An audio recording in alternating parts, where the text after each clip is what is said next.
خورشیدہ بیگم نے بیٹے کی آنکھوں میں جلملاتے آنسو دیکھے تو کہنے لگی، میرا مرا منہ دیکھو گے اگر تم نے اسے دیکھنے کی کوشش بھی کی تو۔ 10 سال کا عرصہ گزر گیا تھا لیکن خورشیدہ بیگم کے مزاج میں ذرا سی بھی نرمی نہیں آئی تھی۔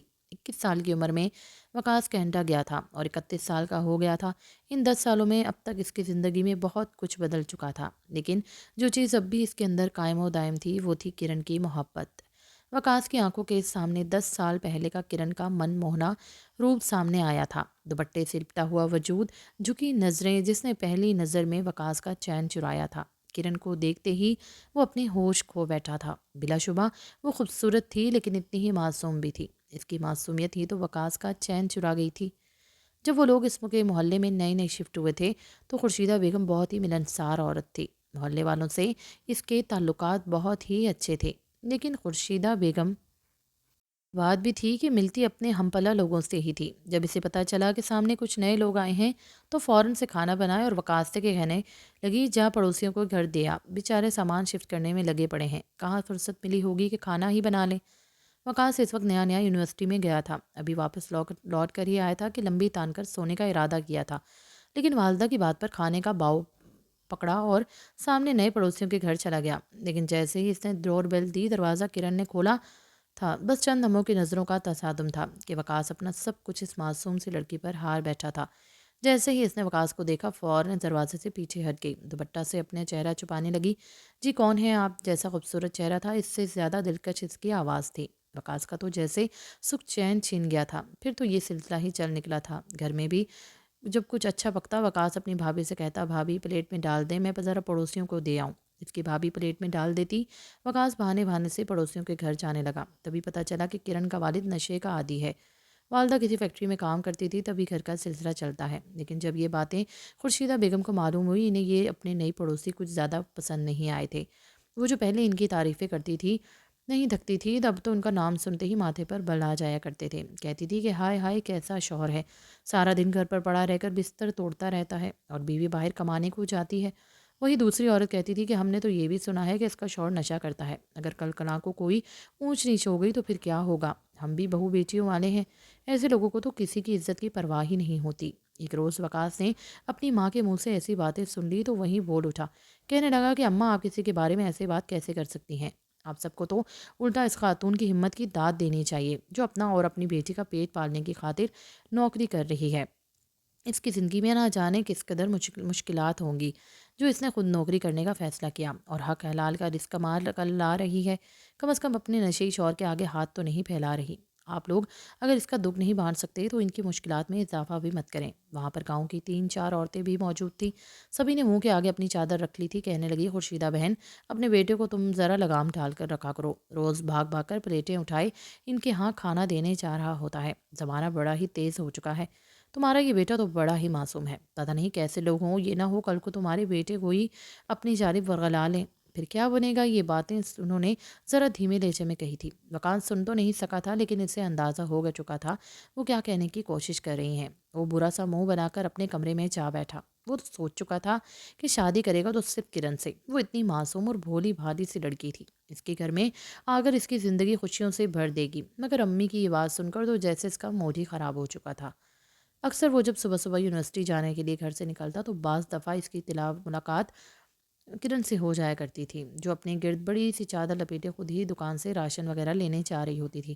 یہ دیکھ کر وقاص کا دل اندر ہی اندر کٹتا تھا۔ ایک روز وہ اسے کہنے لگا کہ تمہیں کسی بھی چیز کی ضرورت ہو تو مجھے بتا دیا کرو، میں تمہیں لا کر دیا کروں گا۔ دل ہی دل میں کرن بھی اس سے محبت کرنے لگی تھی، مگر بول نہیں پاتی تھی، شاید اپنے باپ سے بے حد ڈرتی تھی۔ خیر وہ دونوں یوں ہی باتیں کرتے ہوئے گلی میں آ رہے تھے کہ جب خورشیدہ بیگم نے اپنے بیٹے کرن کے ساتھ دیکھ لیا۔ یہ دیکھ کر تو ان کے ماتھے پر بل پڑ چکے تھے۔ وقاص فوراً یونیورسٹی کے لیے نکل چکا تھا، جبکہ کرن اپنا چہرہ چھپائی گھر کی جانب جا چکی تھی۔ یہ بات خورشیدہ بیگم کبھی بھی برداشت نہیں کر سکتی تھی کہ ان کا بیٹا کرن سے کوئی بھی رشتہ رکھے۔ کافی دنوں سے وہ یہ نوٹ کر چکی تھی، ان کا بیٹا کرن میں کچھ زیادہ ہی دلچسپی لے رہا تھا۔ تبھی تو بھاگ بھاگ کر اس کے ہاں کسی نہ کسی بہانے سے چلا جایا کرتا تھا۔ پہلے تو انہیں بھی کرن بڑی پسند آئی تھی، مگر جب ان کے گھر کے حالات کے بارے میں پتہ چلا تو وہ بالکل ہی بدل چکی تھی۔ کم از کم وہ اپنے سے نچلے درجے لوگوں میں بالکل بھی رشتہ نہیں کرنا چاہتی تھی، خاص کر کے ایسی لڑکی جس کا باپ نشئی تھا اور ماں فیکٹریوں میں کام کرتی تھی۔ وہ تو ہرگز ایسے لوگوں کے ساتھ رشتہ داری قائم نہیں کر سکتی تھی۔ بہرحال اس روز جب وقاص یونیورسٹی سے واپس آیا تو محلے میں کہرام سا مچا ہوا تھا۔ محلے کی ہٹی کٹی عورتوں نے کرن کی ماں کو وہیں کھڑا کر رکھا تھا اور اسے باتیں سنا رہی تھی۔ کہنے لگی، او بی بی، بہتر ہے کہ اپنا سامان باندھ اور یہاں سے چلتی بنو۔ ہم تو تمہیں بڑا ہی شریف سمجھتے تھے، مگر تم مات بیٹی تو نہ جانے اس محلے میں آ کر کیا چکر چلاتی پھرتی رہی ہو۔ سارا دن تمہارا شوہر گلیوں میں پھرتا عجیب و غریب آوازیں کستا رہتا ہے۔ ہم شریف لوگ ہیں اور یہ شریفوں کا محلہ ہے، بہتر ہے کہ یہاں سے نکلو۔ یہ سن کر کرن کی ماں رونے لگی تھی۔ کہنے لگی کہ باجی ہم پر یہ ظلم مت کریں، میں اپنے شوہر کو سمجھاؤں گی، بلکہ آئندہ جب کام پر گئی تو گھر کے باہر تالا لگا کر جایا کروں گی۔ پچھلے محلے میں بھی لوگوں نے ہمیں ذلیل کر کے نکال دیا تھا۔ میری بھی جوان جہاں بیٹی ہے، میں اسے اچھے ماحول میں رکھتے ہوئے اچھے گھر میں شادی کرنا چاہتی ہوں۔ آپ لوگ خدارا میری مجبوری کو سمجھیں۔ ایسی باتیں سن کر وقاص کا تو چہرہ سرخ ہو چکا تھا۔ وہ گھر گیا اور امی سے دو ٹوک لفظوں میں کہنے لگا کہ اماں مجھے شادی کرنی ہے۔ یہ سن کر خورشیدہ بیگم نے اپنے بیٹے پر نر ڈالی نظر، پھر کہنے لگی کہ ہاں ہاں، پہلے پڑھائی تو مکمل کر لو، پھر تمہاری شادی بھی کروا دوں گی۔ مگر وقاص کہنے لگا کہ نہیں، مجھے کرن سے شادی کرنی ہے اور آج ہی کرنی ہے۔ آپ میرا اور اس کا نکاح کروا دیں، میں مزید ان لوگوں کو ان پریشانیوں میں دھنستا ہوا نہیں دیکھ سکتا۔ یہ سن کر تو خورشیدہ بیگم کے چہرے کی ہوائیاں اڑی ہوئی تھی۔ اگلے ہی پل وہ چلا کر بیٹے سے کہنے لگی، میں مر جاؤں گی مگر کبھی بھی اس کو اس گھر کی بہو نہیں بناؤں گی۔ وہ تو ہے ہی جادوگرنی، اس نے تجھے پھانس کر رکھا ہوا ہے۔ تبھی میں کہوں تو دن بدن اتنا گمسم کیوں رہنے لگا ہے؟ ان جادوگرنیوں نے تجھ پر جادو کروا کر رکھا ہے تاکہ اچھے گھرانے کا لڑکا پھنسا سکے۔ امی کی باتیں سن کر وقاص تو سر پکڑ کر بیٹھ چکا تھا۔ کہنے لگا، امی ایسا کچھ نہیں ہے، اس نے تو کبھی مجھے پلٹ کر دیکھا بھی نہیں، بات تک نہیں کی۔ میں ہی اس سے محبت کرتا ہوں۔ مگر خورشیدہ بیگم کہنے لگیں کہ یہ لڑکیاں ایسے ہی ہوتی ہیں، خود پر بات کہاں آنے دیتی ہیں۔ یہ ابھی باتیں چل ہی رہی تھی کہ تبھی سامنے والے گھر سے رونے کی آوازیں آنے لگی۔ جو بات پتہ چلی وہ تو جیسے وقاص کے سر پر بم کی طرح گری تھی۔ کرن کی ماں رو رہی تھی جب اس کا شوہر اسے مار رہا تھا۔ ان کے گھر کا دروازہ کھلا تھا، اس لیے آس پڑوس والوں کو ان کی باتیں صاف سنائی دے رہی تھی۔ دراصل کرن کا رشتہ اس کے باپ نے اپنے ہی جیسے ایک نشئی کے ساتھ طے کر دیا تھا۔ وہ اس سے کافی بڑی عمر کا تھا۔ صرف اتنا ہی نہیں، یہ بھی لوگوں کا کہنا تھا کہ اس کے نشئی باپ نے اسے کسی نشئی کے آگے بیچ دیا ہے۔ یہ سن کر تو وقاص کی روح لرز گئی تھی۔ وہ رونے لگا تھا۔ روتی ہوئی آنکھوں سے اماں سے کہنے لگا، اماں خدا کا واسطہ ہے، آپ کو جائیں اور جا کر اس کی امی سے بات کریں۔ میں کرن کو کسی اور کا ہوتے ہوئے نہیں دیکھ سکتا۔ میں اس سے بہت محبت کرتا ہوں۔ میری سانس نکل جائے گی تو اسے کسی اور کا تصور بھی نہیں کر سکتا۔ پلیز آپ جائیں اور جا کر میری اور کرن کے رشتے کی بات کریں۔ مگر خورشیدہ نے تو ہاتھ اٹھا کر بیٹے کو چپ کروا دیا۔ کہنے لگی کہ اگر تم نے ذرا سی بھی زبان چلائی یا میرے حکم کی خلاف ورزی کی تو میں تمہارے سامنے اپنے آپ کو موت کے گھاٹ میں اتار دوں گی۔ یہ سن کر تو وقاص لرز چکا تھا۔ بھلے ہی اسے کرن سے محبت تھی مگر وہ اپنی اماں سے کئی زیادہ محبت کرتا تھا۔ مگر ہاں، انہیں منانے کے لیے اس نے سر توڑ کوشش کی تھی۔ نیند تو جیسے اس کی آنکھوں سے اڑ چکی تھی۔ ساری رات وہ گھٹنوں پر سر رکھے بیٹھ کر روتا رہا۔ اس نے تو کبھی سوچا بھی نہیں تھا کہ وہ یوں بھی اس کے حالات کو پہنچے گا۔ آخر وہ دن بھی آ گیا جس روز کرن کا نکاح تھا۔ ان کے ہاں مہمان آ جا رہے تھے اور یہ منظر وقاص سے دیکھا نہیں گیا۔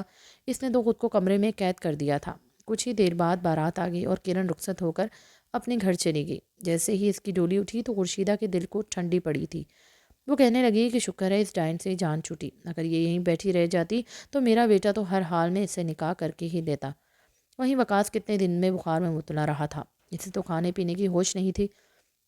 کچھ ہی ہفتوں بعد اس کے بڑے بھائی نے اس کا داخلہ دوسرے ملک کی یونیورسٹی میں کروا دیا تھا اور پھر وہ دوسرے ملک چلا گیا۔ 10 سال کوئی کم عرصہ نہیں تھا، مگر کوئی ایسا ایک لمحہ نہ تھا جس نے اس کو کرن یاد نہ کیا ہو، بلکہ ہی وہ اس کی ہو چکی تھی۔ مگر وقاص آج بھی صرف اسی کا تھا۔ اس کے بعد کئی مرتبہ بیرون ملک سے وہ اپنی اماں اور بہن بھائیوں کو فون کرتا، مگر کسی نے بھی اس سے کرن کی کوئی بات نہیں کی تھی۔ ایک مرتبہ جب بھابھی سے اس کی بات ہوئی تو وہ بھابھی سے کرن کے متعلق پوچھنے لگا تو بھابھی اسے بتانے لگی کہ کرن کا شوہر بہت برا ہے، اس پر بہت ظلم کرتا ہے، وہ بھی اس کے باپ ہی کی طرح نشئی ہے، بیچاری کی زندگی تو اجیرن ہو کر رہ چکی ہے۔ یہ سب کرن کی ماں نے بھابھی کو بتایا تھا۔ پھر کچھ عرصے سے بعد جب دوبارہ کرن کے متعلق بات ہوئی تو بھابھی نے بتایا کہ وہ لوگ یہ مکان چھوڑ کر جا چکے ہیں۔ نہ جانے کس کی خبر، کوئی نہ خبر تھی۔ یہ سن کر تو وقاص کا دل ڈوبنے لگا۔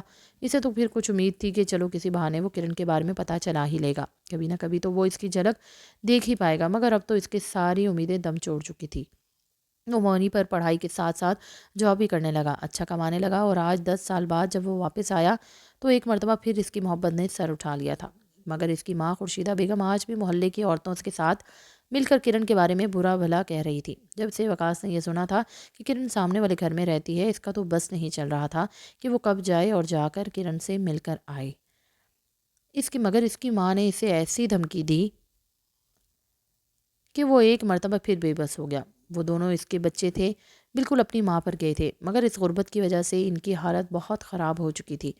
خورشیدہ بیگم نے جب یہ دیکھا کہ بیٹا کہیں ہاتھ سے نکل ہی نہ جائے تو فوراً اس کے لیے رشتہ ڈھونڈنے لگی، یہاں تک کہ ایک مناسب سی لڑکی دیکھ کر اپنے بیٹے کا رشتہ طے کر دیا۔ وقاص کسی بھی حال میں شادی کے لیے راضی نہیں تھا، مگر صرف اپنی ماں کو خوشی دینے کے لیے وہ رضامند ہو گیا۔ گھر میں شہنائیاں بج چکی تھی۔ 10 دن تک تو ڈھولکی رہی، پورا محلہ آتا رہا، مگر کسی نے بھی کرن اور اس کے بچوں کو شادی پر دعوت نہیں دی تھی۔ وقاص بالکل بھی خوش نہیں تھا، نہ ہی اس نے ہونے والی بیوی کو دیکھا تھا۔ وہ تو گویا کھٹ پتلی کی مانند ساری رسمیں ادا کر رہا تھا۔ وہ بھی دن آ گیا جب اس کی بارات تھی۔ وہ دلہا بنا تیار بیٹھا تھا، اس کی آنکھوں میں اچانک آنسو آ چکے تھے۔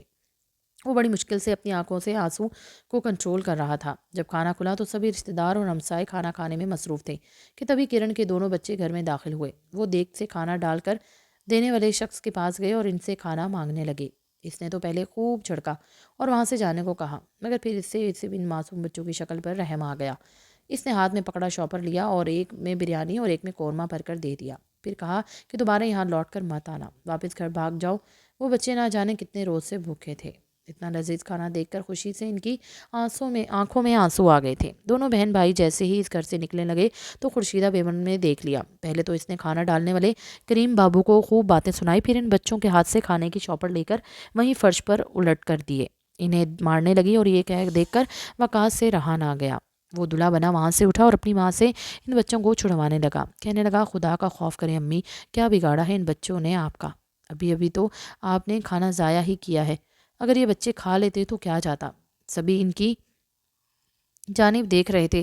جب وقاص نے دونوں بچوں کو تھاما اور ایک مرتبہ پھر کھانا ان کے لیے برتنوں میں ڈلوایا، پھر خود ان بچوں کو ان کے گھر پر چھوڑنے کے لیے گیا، جیسے بچوں پر بہت ترس آ رہا تھا۔ دروازے پر دستک دی تو دروازہ کرن نہیں کھولا تھا، مگر جو حالت اس کی ہو چکی تھی یہ دیکھ کر وقاص ہڑبڑا کر رہ گیا۔ نہ ہی چہرے پر پہلے جیسی رونق رہی تھی، نہ ہی کوئی خوشی۔ وہ اس قدر سنجیدہ اور سپاٹ تھی کہ دیکھ کر اس کے دل کو کچھ ہوا تھا۔ دونوں کی نظریں ٹکرائی تو نہ جانے کیا ہوا کہ کرن پھوٹ پھوٹ کر رونے لگی۔ اس کے دونوں بچے تو کھانا کھانے میں مصروف ہو چکے تھے، جبکہ وہ اسے دولہا بنا دیکھ کر روتی رہ گئی۔ اسی پل وہ کچھ سوچ چکا تھا۔